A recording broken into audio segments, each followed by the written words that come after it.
July 28th, 1944, Tinian Island, Northern Marianas. The heat presses down like a physical weight, turning the jungle into a steam bath that soaks through uniforms and equipment alike. Private First Class Takeshi Yamamoto crouches in what remains of a concrete bunker, his rifle barrel still hot from the morning firefight, listening to the American advance through the underbrush. He can hear them. Always he can hear them. The metallic clank of equipment, the casual voices speaking that strange, harsh language, the rumble of vehicles that never seem to stop coming. But now there is a new sound, incongruous and impossible. Music. American music crackling from a loudspeaker mounted on a truck, and beneath it, the distinctive grinding whir of machinery that Yamamoto cannot identify. The Americans have stopped advancing. The afternoon battle has paused. Through gaps in the shattered palm trees, Yamamoto watches as Marines gather around a peculiar vehicle, a truck modified with what appears to be a large cylindrical tank mounted in the bed. Men are lining up, laughing, holding out metal cups, and the substance being dispensed into those cups, glistening white in the tropical sun, appears to be ice cream. Yamamoto blinks, certain that dehydration or concussion has finally broken his mind. Ice cream. On a battlefield. In the Pacific. In July. He remembers the last real meal he consumed. June, before the American bombardment began. Rice mixed with barley to stretch the supply. Dried fish that had already started to rot in the humidity. Tea made from the same leaves used 3 times before. The official ration was supposed to be 1,200 grams of food per day. The actual ration had diminished to perhaps 400 grams. Sometimes less. The supply ships no longer reached the island. American submarines had turned the sea into a graveyard. Tinian's garrison of 9,000 men was slowly starving on an island they had been ordered to defend to the death. Yamamoto's belt had been tightened 4 notches since February. His cheekbones pressed against skin like knives. Every movement required calculated energy expenditure because there was no surplus, no reserve. Nothing but the body consuming itself to remain functional. And the Americans were eating ice cream. Not behind the lines, not at some rear echelon headquarters in Hawaii. Here, 300 meters from Japanese positions, close enough that Yamamoto could smell it on the wind, that impossible sweetness mixing with cordite and rotting vegetation and death. The ideological framework that had carried Yamamoto through 2 years of war began to fracture in that moment. He had been taught that America was a decadent nation, grown weak from luxury, that its soldiers were pampered civilians who would break at the first taste of hardship, that Japanese spiritual strength would triumph over material weakness. The newsreels shown before deployment had depicted Americans as soft, cowardly, obsessed with comfort and convenience. They would wilt in the Pacific heat. They would abandon the fight when victory required sacrifice. The entire Japanese defensive strategy rested on this assumption. Bleed them, make them suffer. Demonstrate that the cost of conquering each island exceeded American willingness to pay. But men who brought ice cream to a combat zone were not suffering. They were not even uncomfortable. They were treating war like a temporary inconvenience between meals. The intelligence reports would later reveal the full scope of what Yamamoto had witnessed. The U.S. Navy had commissioned specialized ice cream barges, floating factories capable of producing 10 gallons of ice cream every 7 minutes. The largest, WWII atoll, could manufacture 500 gallons in a single shift. Ice cream was distributed not just to ships, but to forward marine positions, transported in insulated containers aboard modified supply trucks. On Tinian alone, marine logistics units delivered approximately 2,000 gallons of ice cream to frontline positions during the 9-day battle. The flavor that day had been vanilla, manufactured aboard the USS Detroit from powdered milk, sugar, and flavoring, then transported ashore in containers packed with dry ice. The truck Yamamoto observed was a converted Dodge WC-62, its cargo bed retrofitted with a mechanical dispenser operated by hand crank. The Marine Corps Supply Manual, updated in 1943, included specific guidelines for ice cream distribution in tropical combat zones. The refrigeration equipment required to maintain forward ice cream supplies weighed approximately 1,200 pounds per battalion, equivalent to the weight of 150 mortar shells, a trade-off that American logistics officers calculated was worth maintaining morale. But the ice cream represented more than just morale. It was a psychological weapon, more devastating than artillery. Sergeant Hiroshi Nakamura, commanding the remnants of a machine gun platoon in a cave system north of Yamamoto's position, would later write in his diary, recovered by American intelligence after his death. The Americans advance with tanks and flamethrowers, but it is the ice cream that destroys our spirit. How does one fight an enemy that treats war as an inconvenience? We are told to embrace death for the Emperor. They embrace ice cream for lunch. Our suffering is supposed to be our advantage. Their comfort is theirs.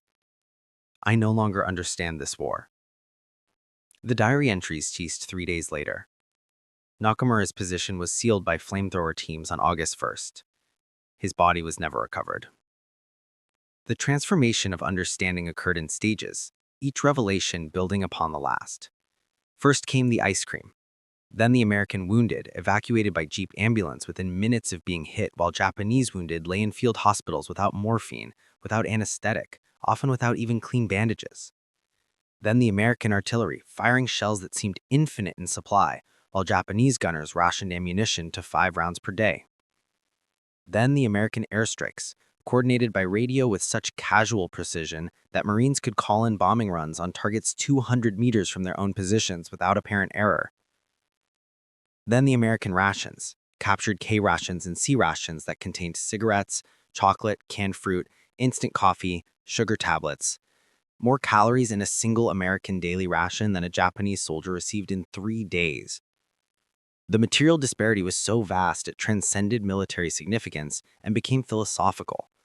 This was not a war between armies. This was a war between civilizations operating under completely different assumptions about what human life was worth. The symbolic weight of ice cream manifested in the surrender leaflets that began appearing in late July. American psychological warfare units dropped millions of leaflets over Japanese positions, printed in careful Japanese script, depicting not atrocity or defeat, but abundance. One leaflet showed an American soldier holding an ice cream cone, the text reading, "Your officers tell you Americans are soft, but we bring ice cream to battle.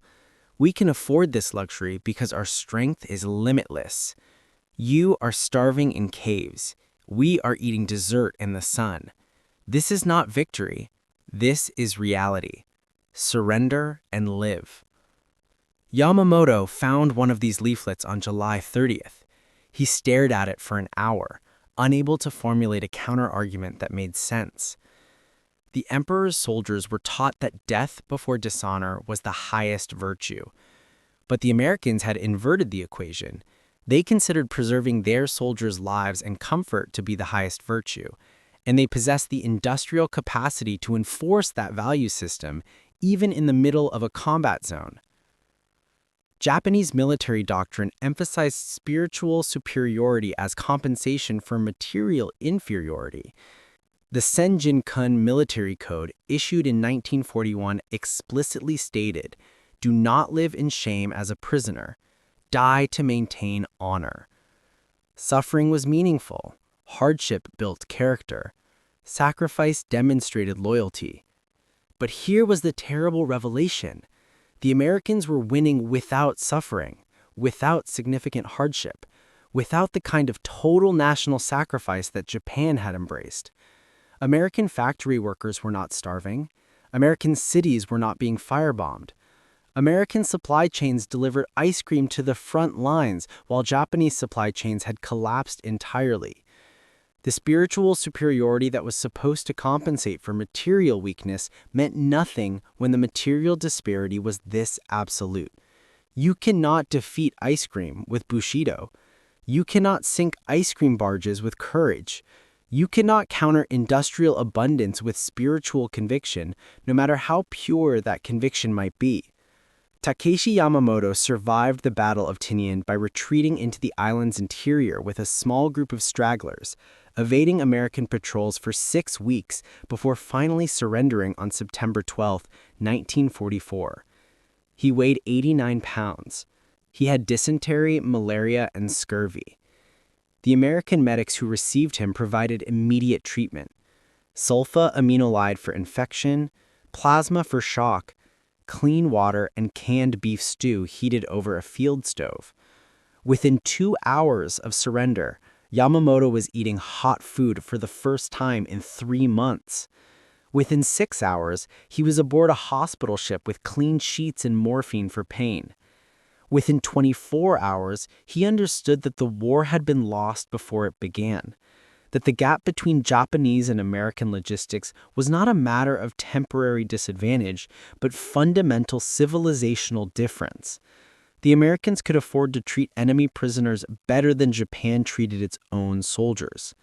That was the real horror. In the POW camp on Guam, Yamamoto encountered other survivors, men from islands across the Pacific theater, and the stories were always the same. Tarawa, Americans brought refrigerated Coca-Cola ashore during the battle. Saipan, Marines received mail delivery, including care packages from home, within 72 hours of the island being declared secure. Pelileo, Navy Seabees constructed a movie theater and ice cream parlor within 2 weeks of the lost Japanese resistance being eliminated.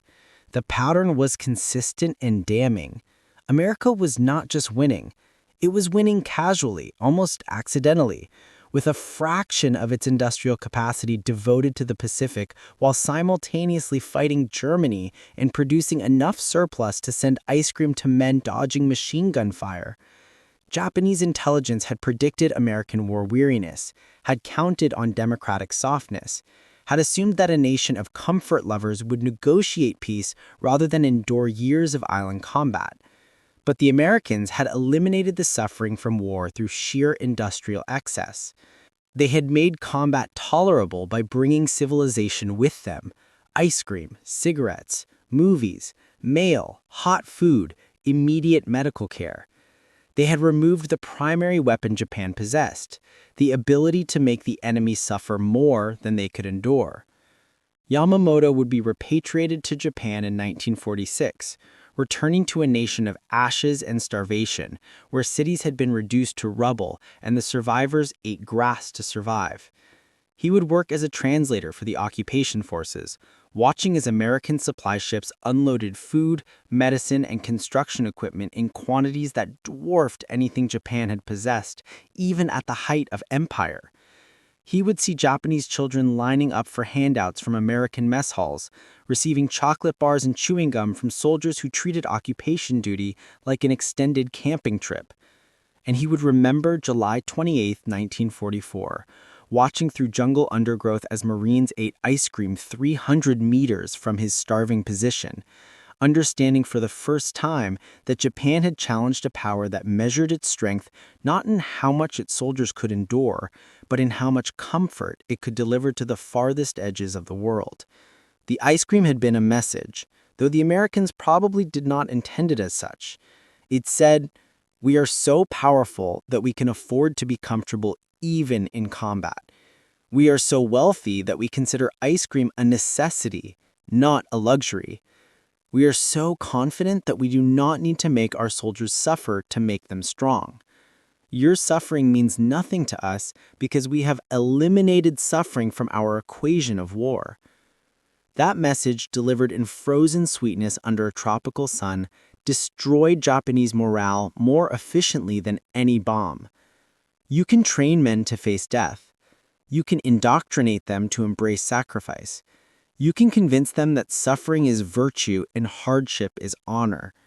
But you cannot prepare them to face an enemy that brings dessert to the apocalypse, that treats industrial abundance as a weapon more devastating than any explosive, that wins not by enduring more pain, but by eliminating pain from the experience of war entirely. Takeshi Yamamoto kept no physical memento of that day. There was nothing to keep, only a memory burned into consciousness. But that memory was enough.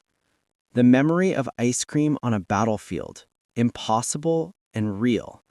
A small thing that contained the entire meaning of Japan's defeat. America had not simply outfought the Empire of the Sun. It had made war comfortable, had weaponized abundance itself, had demonstrated that the future belonged not to those who could suffer most nobly, but to those who could ensure their people suffered least.